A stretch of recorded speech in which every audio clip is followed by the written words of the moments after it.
మా నాన్న ఒక ప్రభుత్వ ఉద్యోగి. ప్రభుత్వ ఉద్యోగుల బాధలు నాకు తెలుసు. నన్ను నమ్మండి మేమొస్తే మేలు చేస్తాం. మా నాన్న ఒక కానిస్టేబుల్. కానిస్టేబుల్‌ల ఫ్యామిలీ బాధలు నాకు తెలుసు. నన్ను నమ్మండి పోలీస్ సోదరులకు మేమొస్తే మేలు చేస్తాం. మా నాన్న ఒక సాధారణ ఉద్యోగి. సాధారణ ఉద్యోగి కుటుంబ బాధలు నాకు తెలుసు. నన్ను నమ్మండి మేమొస్తే మేలు చేస్తాం. మా నాన్న ఒక ఎక్సైజ్ కానిస్టేబుల్. ఎక్సైజ్ డిపార్ట్మెంట్‌లో పనిచేశారు. వాళ్ళ కుటుంబాల బాధలేంటో నాకు తెలుసు. నన్ను నమ్మండి మేమొస్తే మేలు చేస్తాం. క్రిమినల్ రాజకీయాల్లో ఉండి నాకు భలే అసహ్యమబ్బా! క్రిమినల్ ప పాలిటిక్స్‌లో క్రిమినలైజేషన్ తన్ని తరిమేయాలి. అరే! అక్కా చెల్లెమ్మలకు, పేదోళ్ళకు మేలు చేయకుండా మానవత్వం ఉండాలి ప్రభుత్వాలకు. ఇవన్నీ కూడా ప్రస్తుతం ఉప ముఖ్యమంత్రిగా ఉన్న జనసేన అధ్యక్షుడు వీళ్ళ అధికారంలోకి రాకముందు మాట్లాడినటువంటి తీయనైన మాటలు.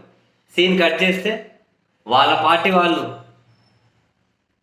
అటు తెలుగుదేశం పార్టీ ఎమ్మెల్యేల కూటమి వాళ్ళు ఈయన పరిధిలో ఉన్నటువంటి అటవీ శాఖ ఆ ఉద్యోగులను పిచ్చకొట్టుడు కొట్టిన దాని మీద తీసుకున్న చర్యలు ఏమీ లేవు. తాజాగా వీళ్ళ పార్టీకి చెందిన మచిలీపట్నం నేత ఒక హోంగార్డు కూర్చున్నాడు, సెల్యూట్ కొట్టలేదు అని చెప్పి పిచ్చకొట్టుడు కొట్టిన హోంగార్డ్ని ఉలుకు లేదు పలుకు లేదు. పిచ్చకొట్టుడు కొట్టిన ఉలుకు లేదు పలుకు లేదు. ఎక్సైజ్ కానిస్టేబుల్ని ఏలూరు దగ్గర ఒక టీడీపీ నేత మందమ్మతుంటే పట్టుకెళ్లారని చెప్పి స్టేషన్కి వెళ్ళి కానిస్టేబుల్ని కొట్టి అతన్ని బయటకు తీసుకొచ్చిన ఉలుకు లేదు పలుకు లేదు. వికలాంగులు రోడ్లు ఎక్కాలన్నా రాలేకపోతే వాళ్ళ ఇళ్లలో వాళ్ళు ఎత్తుకొని వస్తున్నారు. వాళ్ళను కాళ్ళు చేతులు లేకపోతే దోకుతూ వస్తున్నారు. పూర్తి మానవ హక్కుల ఉల్లంఘన.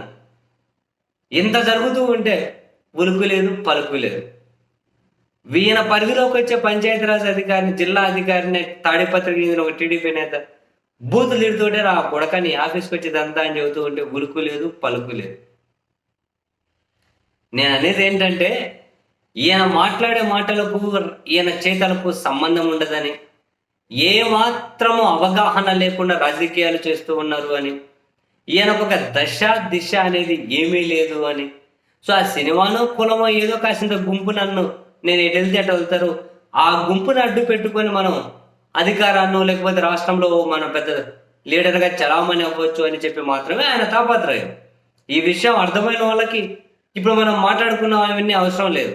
కానీ ఆయన ఏదో ఆకాశానికి చిల్లులేస్తారని, అసలు ఇంకా అద్భుతమైన పరిపాలన చేస్తారని, ఇంతకు మించి నిజాయితీ పనులు రకరకాలు అనుకుంటూ ఉంటారు కదా. ఒక ట్రాన్స్లో ఉన్నటువంటి ఆ చిన్న 5-6% గుంపు ఎవరైతే ఉంటారో ఆ గుంపు రియలైజ్ అవ్వాలి, ఇదా రాజకీయం. మరి ఇంత దారుణంగానా?